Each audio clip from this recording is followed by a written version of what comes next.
Alright, it looks like we're going to have a pretty interesting day. I've got a few things to do today. I've got to go out to the shed, or out to Queanbeyan, and work on my uncle's Alfa that I'm changing the engine in because it's got a seized crank, so that should be interesting. I'll make a solid start on that, and I've got to head back here. I've got a few things to do on my car. I've got some stuff that was going wrong from the weekend to fix, and I've got to change the oil.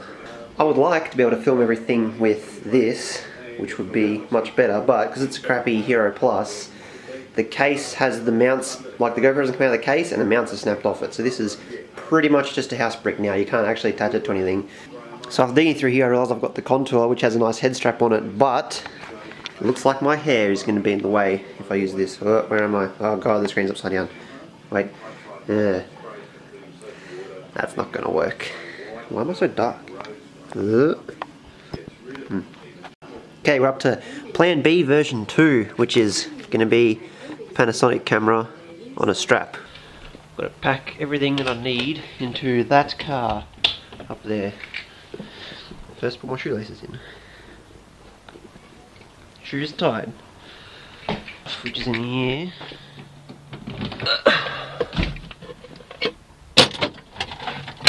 It's got everything in it. Yep. I'm gonna need this jack. I think there's been a problem with this car lately, is the thermofans are supposed to come on for a few minutes after you turn the car off, but these ones come on permanently and then the battery goes flat. So every time I stop the car now, I have to disconnect the battery, which has been a bit of a pain, but look, that's just how it is. Need a stick to put my camera on. Yes, $1,000 camera on a free stick to sit up the right way. It's not working. Come on, that'll do. Right, let's go. I'm joking, this is the wrong key. Idiot!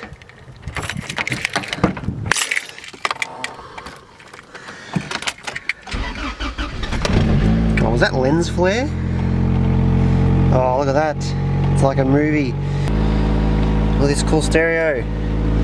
It's useless because it only plays cassettes and CDs, and the antenna's broken off, so it doesn't actually pick up any radio stations. But look at the equalizer thingies, they look so cool. Ready? Oh yeah, look at that. And it also has buttons for volume, which is really annoying. Yes. Okay, let's drive the car in the driveway because I'm lazy. I don't want to have to carry all the stuff up the driveway. Probably shouldn't be. There's no laws against holding the camera and driving. You're just not supposed to hold your phone and drive. Alright, I've got to open the boot.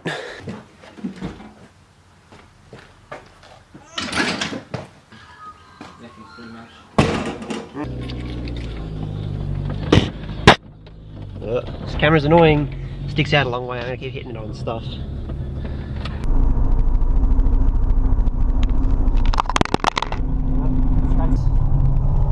Oh yes.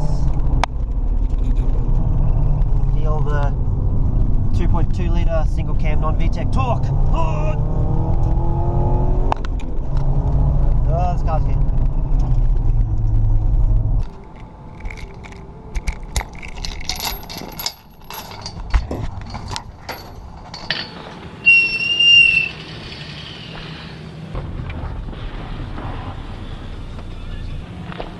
Of course, got to unplug the battery again to stop the fan going. Really need to fix that. Make my life a lot easier. Right, so this is the car. I was here yesterday and made a bit of a start on it, but what I really did yesterday was pull the airbox out because I didn't have a jack or anything. So I started sort of getting to the point where hopefully today I can just pull the box out of it and then go home. But we'll see, because things never go as easily as you plan for them to go. I was expecting this car to be a total pile of crap to work on. I thought it would be all put together badly and super difficult to work out. But after starting working on it, it seems like everything's actually not bad. Best thing is all the plugs are these some, I forget what they're called, like Auto Dutch or something. They've got these little silicon thingies on them. Silicon things, come on focus. Little silicon thingies, so they're all nice and watertight and they all pull apart really easily. And yeah, and even one thing that I thought was really odd, if my camera can see down here, it's odd and it's convenient, is the clutch line and stuff. This is just like a quick, you can't really see, there's a little lever in there, and this is just like a quick connect, you pull it out fitting. So it's actually been a pretty nice car to work on so far. But don't let that fool you, because it's still a piece of crap, because the interior is absolutely the worst thing I've ever seen. Considering this is supposed to be a really nice expensive car, it's falling to bits. Like, these are super plasticky, crappy. The head unit is already falling out of it. The gear stick, well, I've taken the shift cables out, so now it just flops around, but it would flop in any gear like it was in neutral. This is plastic, it's not metal. This is plastic, it's not metal. And this is just like thin, rubbishy. Everything is just stupid. And you can't pull the handbrake without taking the center console back because it hits the handbrake. It's like, why is it all so plasticky and nasty? I don't know, it's just like, why? Why is it like this? Hey, there's Kelvin. Hi, Kelvin. It looks like someone has tried to jack it up by exactly where the arrow is, because this is all crushed.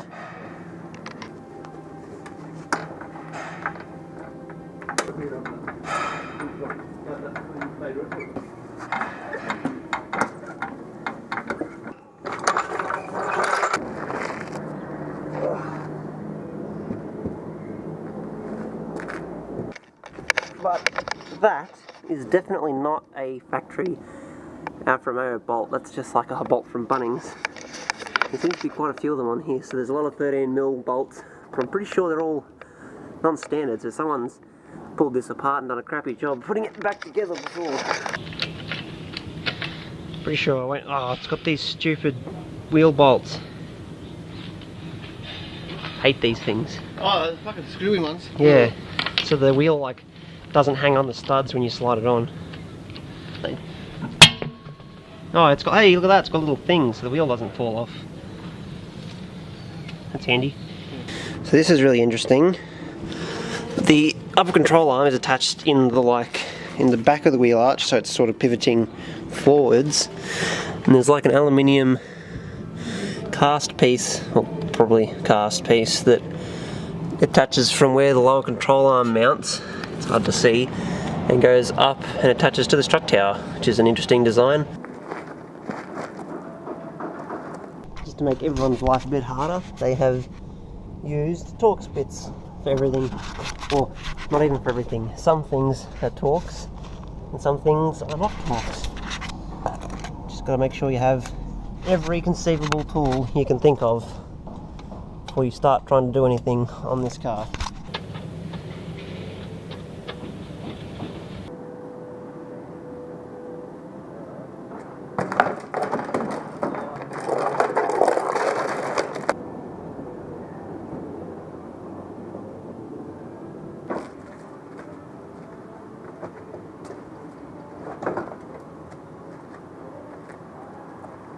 So the people that online that I was sort of reading some forum posts and stuff about taking the gearbox out said that it's easier to remove the subframe to get the gearbox out, like it makes more room, but I think it'll be easier to not take the subframe out, so I'm not going to, because what would the people that work on these cars every day know? Probably nothing. Oil spill control in full swing. That green piece would be proud. Right, so I'm about done for today. I didn't get the gearbox out because I'm missing a tool that I need, but got most of the front end pulled off, so I'll crack the hose for the radiator, try and catch most of the coolant, but I'm sure some will go on the ground, and then come back tomorrow when all the ground coolant has dried. Okay, so I found something a bit more of what I expected as far as Alfa Romeo goes. This wiring loom along here is held on here with this kind of clip that you squeeze with the pliers, and then once you squeeze it you push it through. This part of the wiring loom, which is the same loom, is held with a squeeze clip, but it's a completely different style. And then this end of the loom, which is the same loom, is now a twist clip. So the same loom, held the same part, is got 3 different kinds of clips holding it for no apparent reason. So this is another anti-Alfa Romeo mark. I thought that the bumper Rio would unbolt, like the radiator support would unbolt and let the engine just come straight out the front of the car. And there's the radiator Rio, which did come off. However, the crash, like actual solid part, is all spot welded in one long piece all the way to the rail. So the top comes off, but the actual piece that is supposed to be the piece that would get bent if you crash the car is actually part of the car. So I can't take it off to help get the engine out, And also, if you stack this car, the Rio doesn't actually unbolt. You have to cut it off and weld new on, I guess.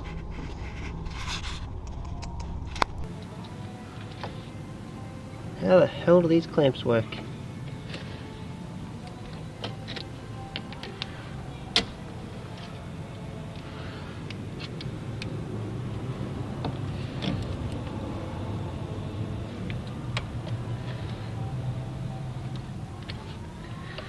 Given up on these hose clamps and ended up just cutting off these ones instead.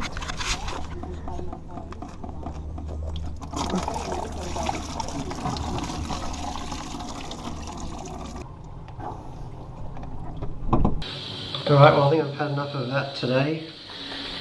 It seems like it is actually put together pretty well, but there is a few little annoying things on it, but I think I'm about stuck at the moment. Got to get some more tools and come out again later, so I'll go home and start working on my own car.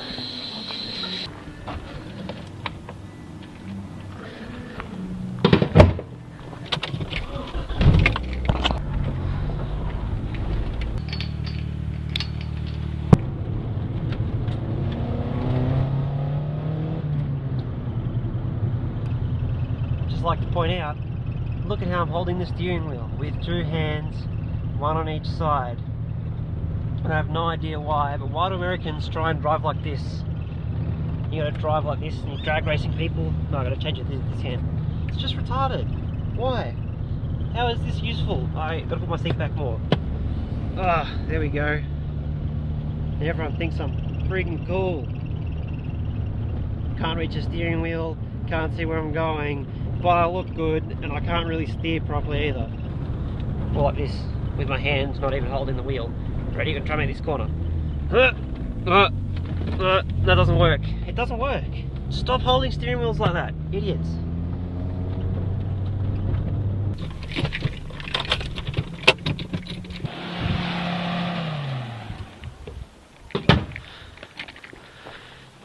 Damn it.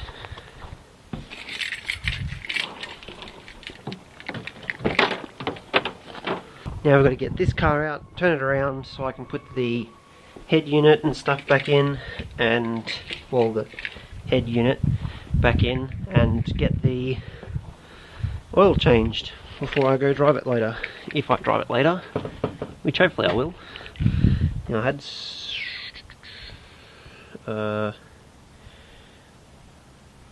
no, actually, yeah, I will. So, I was having a problem the other day with a fuse on the power steering blowing. So I'll bypass the fuse, so I actually have power steering now when I turn the car around. By doing this straight from the battery to the relay. So now when I turn the car on, the power steering is going to start straight away instead of being powered through a switch in the car. So normally there'd be a switch here, but it's all... Oh, my gear shifter's pulled out as well. I forgot about that. No, we'll just have to deal with it. I'll have to rig something up here. That's right, this isn't screwed down. Oh, well, the only gear we're going to need is a reverse, so should be right. Oh, we have gears.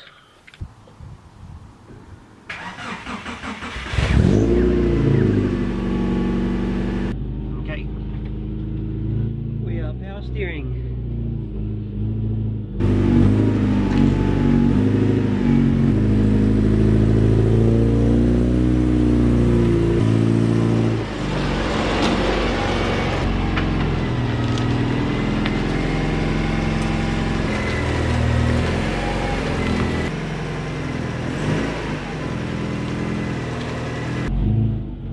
That's better. Now it's going to sit here without rolling away. Yes, it is. We'll let this sit and idle for a little bit till it builds some oil pressure.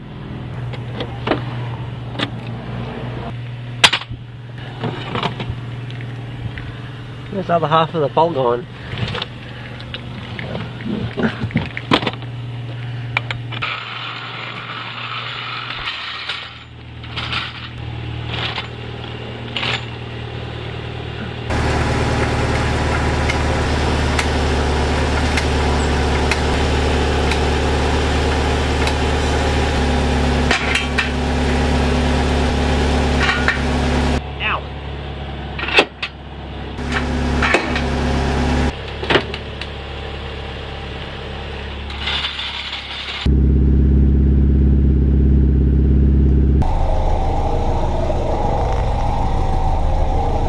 I don't really know how long I should let this sit here for, but the sump feels nice and warm to touch, so I think that'll probably do.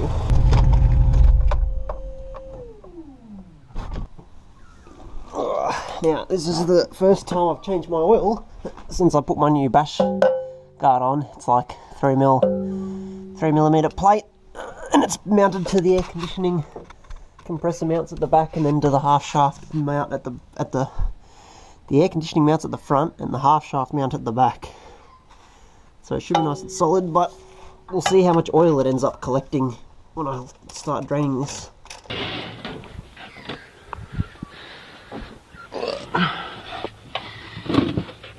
This is the part where I get covered in hot oil.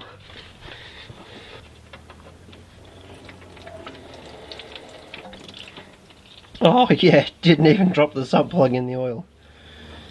How'd you go? I was interested to see how many marks this got on it. It's done one track day with this on it now. It doesn't look like it hasn't got any big dents, but it has had heaps of little chips in the paint. That's probably from when it went into the gravel trap. Yeah, there's no big marks in it, so I guess it hasn't really been needed just yet. Okay, so I've got to put this center piece back into the dash, which I think is what was blowing the fuse, because there was a pretty crappy ground before, so I've put 2 new grounds on it, which should hopefully stop it blowing the fuse. So I've got to wire this back in, and then all the gauges and stuff get power wired into these. So I've organised it so I've got a red one for power, a black one for ground, and a white one for lights on off, because most of the gauges need a white on off signal. So it makes working pretty easily, because I can simply pull this out in one go, and then any things I want to add in later, I've got terminals ready to addition things. So yeah, we'll start putting that back together. Okay, so I'm going to disassemble this again, because the shifter's spaced up, so it's a bit nicer position, but it means that the cables now go through where the ashtray used to go. And we'll start wiring all these back in. Okay, so they're all wired. Got this last thing for this GPS speedo-y thingy. Tells you not to drink and drive. Now, see if power steering turns on and off like it's supposed to.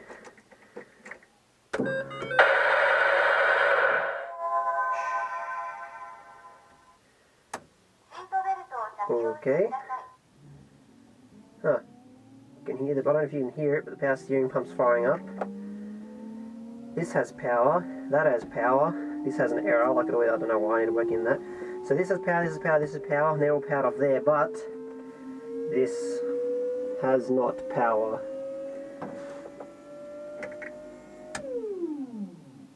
Okay, it's interesting. Does this have power? That has power.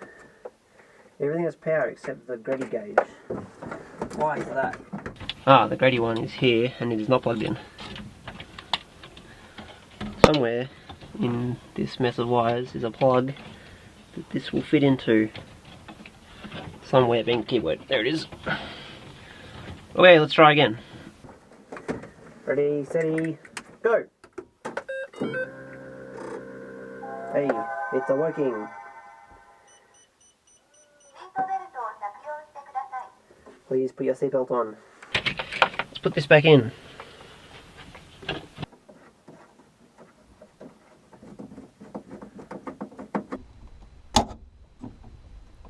Don't bend it too much, otherwise it's too hard to pull apart. We'll have to fix it tomorrow.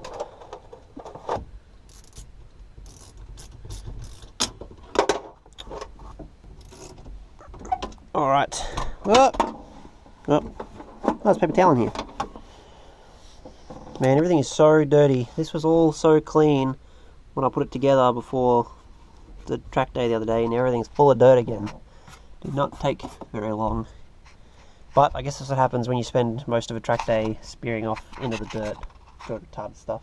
So, see if this all works again. Oh, fan works. That works, that works, that works, that works. He's worky.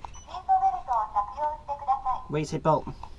Is worky, worky, or sort of worky. Error 2 means it's just heaps broken and too expensive to fix. Running out of battery voltage. This works, this Yep, there's the noise, it works. Now, still beeping. 12.2, as if 12.2 is low. I need to get the little battery for that thing so I can change it. We'll get under the car, change the oil filter.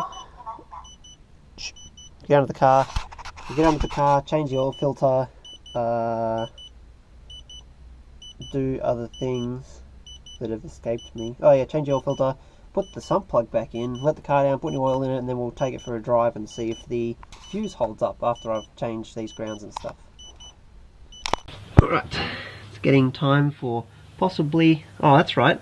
Yeah, this sump plug not going in there anymore because I have a nice shiny new one to put in. Whoop.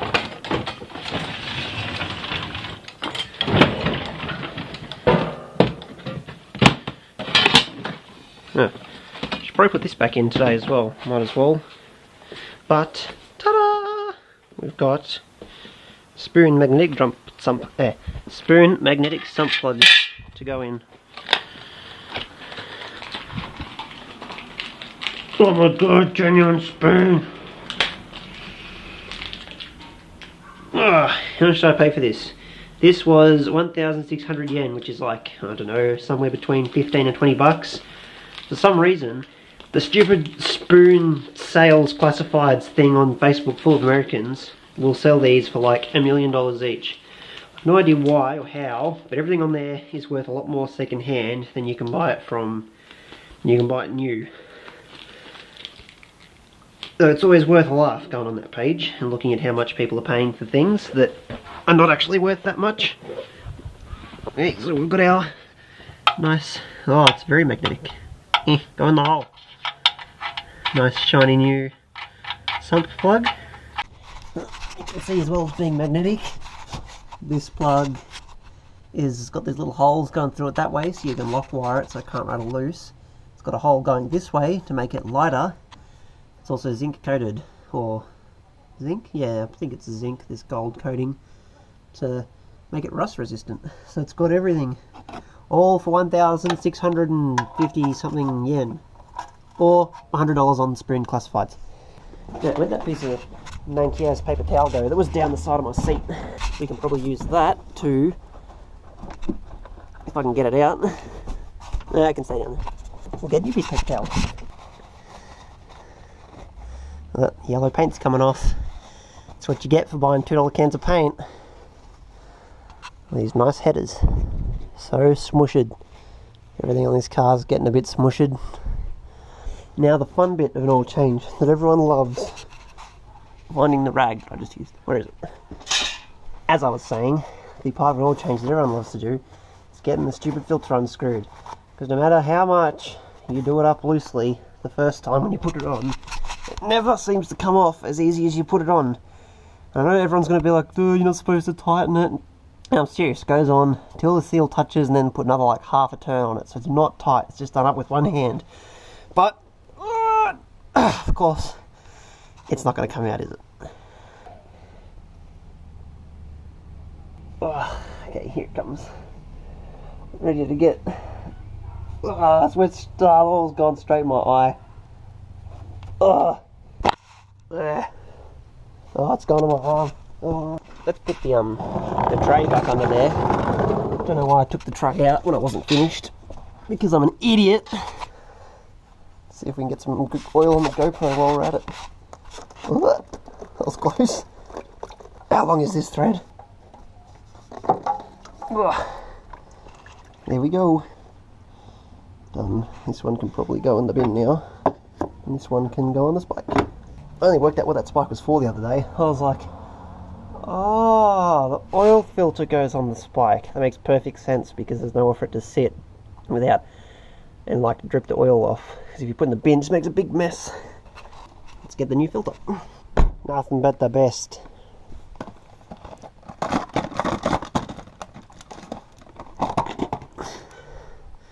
One times filter. This one, best oil. It's like a Penrite commercial. Okay, so I'm topping up my oil now. Because this thing oil starves, I need to actually fill it with oil to a few millimeters above the top dot. I don't want all this crap going into my engine when I use this funnel. So you see where we are on the oil. That looks about right. We'll see where it is after we start it and run it for a minute. What pressure we're getting.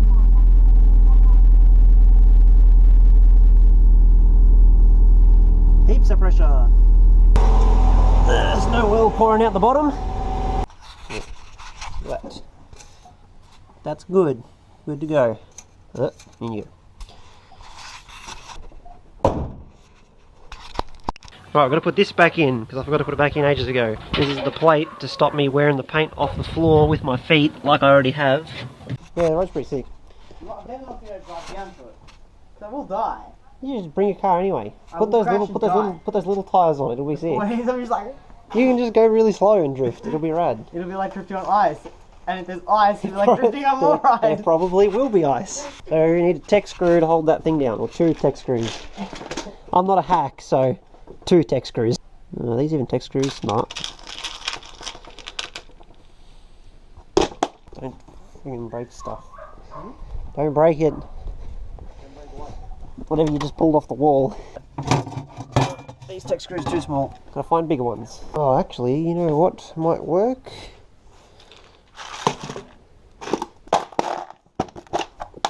They're pretty chunky. They might be alright though.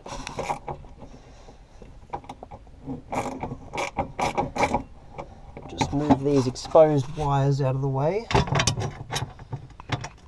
For whatever they do. Probably something important. That's why they're exposed, so you can make sure that they're all good.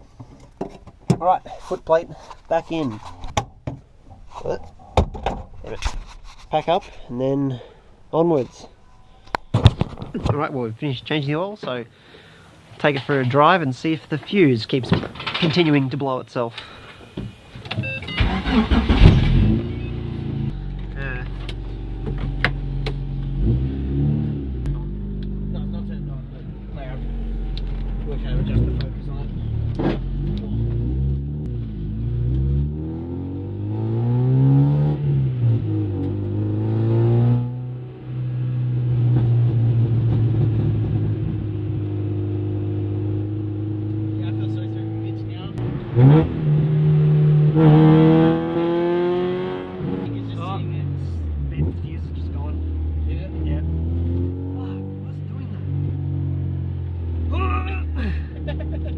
Oh, the friggin' fuse is gone again. It must be something with the pump. Oh no, it's not. The pumps run through a relay, so it's on a different circuit. Into the old people's home. Yeah.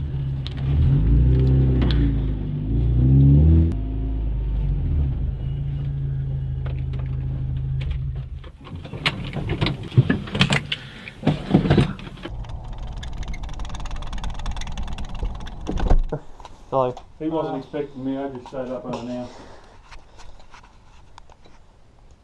You haven't flown it yet? No. No, I'm just setting it up now. I thought the idea of this one was you didn't have to set it up, you just fly it.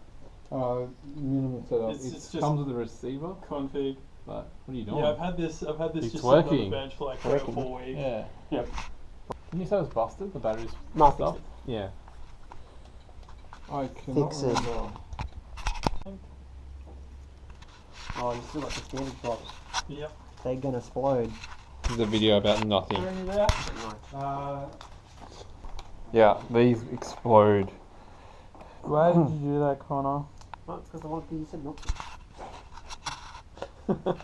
Yeah, it's pretty much what you would do No, too. this is that's why I'm like, if What? I can't get it back together, I'm not worried. Take the circlip out. If No. someone said something like that about that, no. No, I'd go, you'd be yeah, at you my would. house and be like, oh Rowan, do not absolutely touch that thing. But okay, Yeah, and then yeah. touch it. Oops, Name I one- touched it. Oops, It's then broke. just drop it on the ground and walk Yeah. away. Name one thing I've done that with. My quadcopter. Quadcopter. Because that was the most expensive thing. I don't remember that, so Just like the time you don't remember driving into the tyre wall at Wakefield. it never happened. That was Mitch. I've never hit the tyres. And yet there are blue marks all over the side of your car. There's Yeah, fire. from someone else at uni. Someone was just rolling their blue tyre stack through the car park. No. Yeah, I know. Don't you hate it when that happens? Very blue tyre stacks. everywhere. Someone sideswiped my car when I was at a With lecture.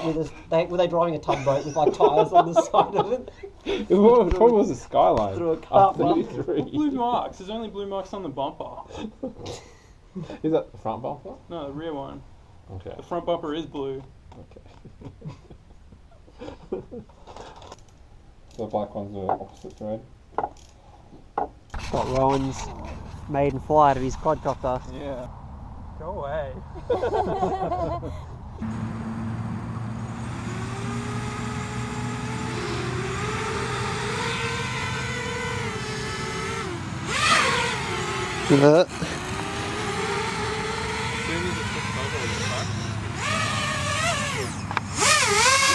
Where is it?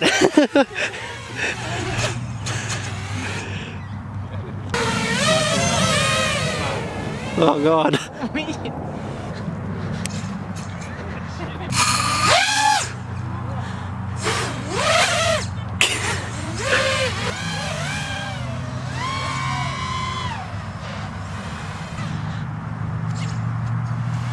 I'm gonna try and do that.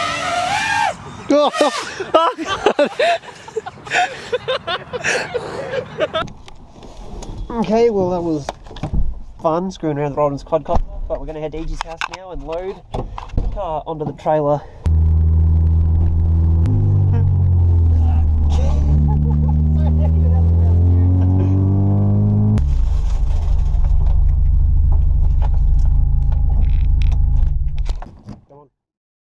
So this is the car that we've got to get running.